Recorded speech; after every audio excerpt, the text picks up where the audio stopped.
បាទស្រ័យនេះបានជារាជរដ្ឋាភិបាលជំនាន់ទី7នៃសម្ដេចបវរទៅបដីលោកមានចំណាប់អារម្មណ៍ក្នុងពុទ្ធសាសនាហ្នឹងណាគឺតែលោកឲ្យរៀបចំក្រុមជំនុំបត្រៃបដកឡើងវិញសាថ្មីដើម្បីពិនិត្យត្រួត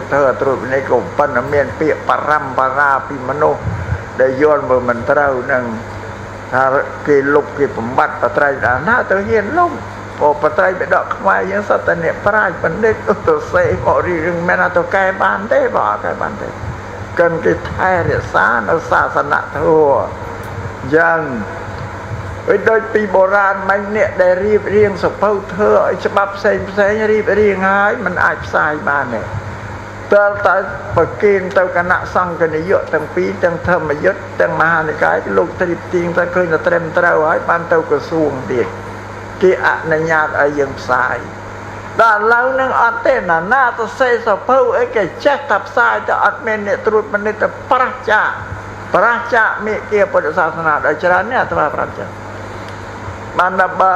រៀបចំក្រុមជំនុំបត្រៃបិដកនឹងបានទៅគឺលោកទៀងផ្ទាត់មើលធ្វើវិន័យដែលអ្នកដែលរៀបរៀងអ្នកដែលមានសមត្ថតែវាគេរៀបរៀងធ្វើវិន័យបានត្រួតមើលតើធ្វើវិន័យរៀបរៀងត្រឹមត្រូវទៅតាមពុទ្ធសាសនាទេក៏បើប៉ុណ្ណឹងជាការដែលល្អបើដូចយើងមានអីរដ្ឋាភិបាលមានសភាមានស្អីអីចឹងបើដូចតែគ្នាណាសភាព្រឹទ្ធសភាអីណាមានដូចគ្នាអញ្ចឹងតែរៀបចំក្រុមជំនុំបត្រៃសម្រាប់អ្នកត្រួតពិនិត្យមើលកម្ពីដីកាដែលអ្នកដែលរៀបរៀងថ្មីនោះពេលដល់នៅស្រុកយើងអដ្ឋកថាអត់ទាន់មានទេហ្នឹងហើយគេត្រូវប្រជុំរៀបចំក្រុមជំនុំបត្រៃដើម្បីនឹងផ្ទៀងផ្ទាត់មើលអដ្ឋកថាចារណាវាក៏អញ្ចឹងដែរបើមានវាល្អដីរដ្ឋាភិបាលមានសភាមានព្រឹទ្ធសភាអីយ៉ាងណាបើក្រុមជំបើគេត្រួតត្រាពិនិត្យព្រោះយើងសាសនាឥឡូវអត់ទេ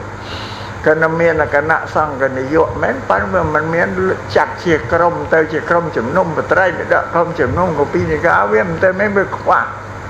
ដូចអត់មានសភារដ្ឋសភាអញ្ចឹងណាបងអត់មានសមាជិកអញ្ចឹងគេរៀបចំអញ្ចឹង